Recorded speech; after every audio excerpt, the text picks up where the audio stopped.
tajriba quyonchasiman. Men otam ham, onam ham, singlim ham, bolalarim ham, xullas, hammasi tajriba quyonchasi bo'lishgan. Ular hammasi o'lib ketishgan. Mening ham qismatim shu. Biz shu uchun dunyoga kelganmiz. Quyonlar uchun bu sharafli ish.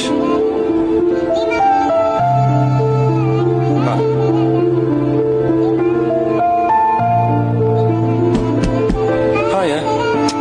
İşim boshlandi.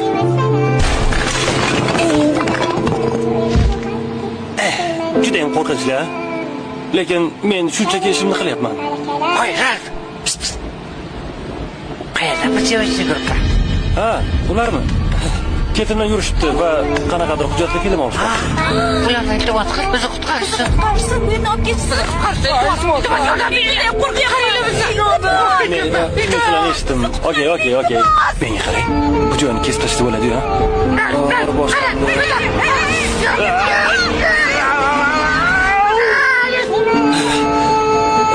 Nima demoqchi edim?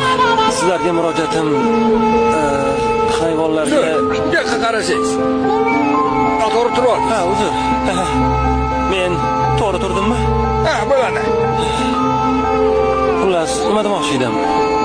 Sizlarga murojaatim hayvonlarga tajriba qilib ishlab chiqaradigan kosmetika, ko'zdagi suriladigan shampunlar, quyoshga qarshi kremlar, umuman barchasi vannangizda turgan hamma kremlar, kosmetikalar. Sizlar bo'lmaganingizda men ochig'i ishsiz qolgan bo'lardim. Qayerdadir o'rmonda. Oddiy quyondek.